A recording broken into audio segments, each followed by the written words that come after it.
Good evening, everyone. So I guess you all are ready for Hexaware's this year recruitment. So today I'm not just going to give you a rough outline of how it's exactly going to be like, and I believe you all are prepared in this regard as well. So in communication round, which is the first one, you will have your reading, writing, and your listening skills put to test.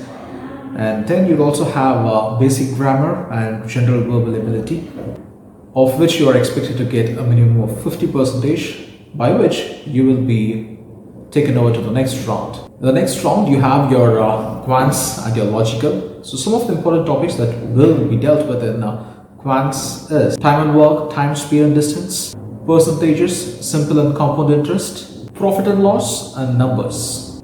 And in logical, coding, decoding, data interpretation, data sufficiency, data arrangements, and blood relations. So these are the essential topics that you have to prepare on.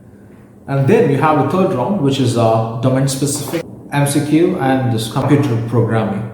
So in that, fundamentals of programming dealing with your C, C++, and Java, basic data structures, and your operating systems. And apart from that, if you belong to EC or EEE, you can expect questions from two major topics, that is digital electronics and linear integrated circuits. So on top of these two, you will also have questions dealing with the computer programming as well. That's the same MCQs.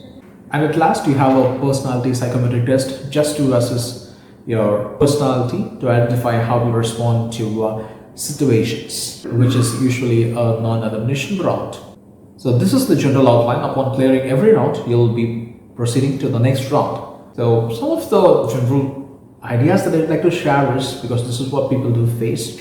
By now, your people are used to this virtual mode of recruitment, so it's easier for you. So but this happened last year, when with Hexaware we had queries coming in dealing with their connectivity issues. So I suggest to take care of your internet, which is first and foremost. Make sure you have a 2 Mbps of upload speed and 2 Mbps of download speed as well, irrespective of what is mentioned there.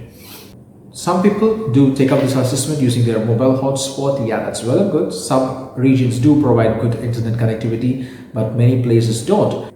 For example, if you check the connectivity during the night, it will be good, but during the day, it won't be. So make sure you have a good internet which is stable. I suggest you to go with broadband connections and don't rely on this. And some basic guys, make sure your devices are charged well in advance, if in case there is going to be a power drop in your locality. And dealing with your first part, which is actually the communication round, make sure you have a good quality headphones. I suggest you to go with wired ones, 3.5mm jack ones with your mic in it. Make sure it's a boom one, because it's very essential that you have your microphone placed in an apt position to pick up your voice, especially in the communication round, which is the first one.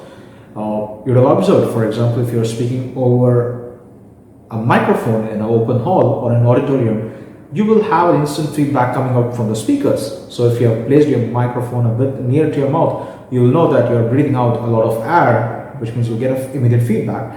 But during this test, that isn't going to happen. So you might have a perception that you are all set and you're going on good, but it may not be. So I suggest you to go and check on the previous night if your microphone is good enough.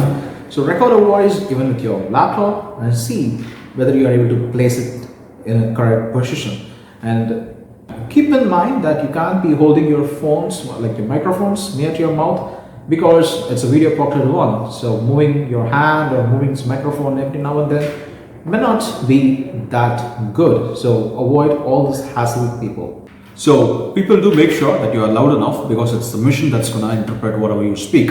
So your speech will be converted into text and it will be checked for errors. So be very cautious with your passes, the intonations, whatever you use during your speech. So please do take care of your headphones. And also dealing with your essays, make sure you write 200 words, not like 192 or 195. Make sure it is 200, because every word that you write counts. And usage of simple grammar is enough. And make sure you use the keywords every now and then, or whensoever it is possible. It's not essential to use it in the same tense that they have given you. So make sure you use it in the tense whichever accommodates for the essay you are writing in. And do not forget to hit on the submit button every now and then when you write the essay. So that's it in regard with Hexaware. So I wish you all the best for the 2022 students. Let this year have a good start ahead for you. All the best.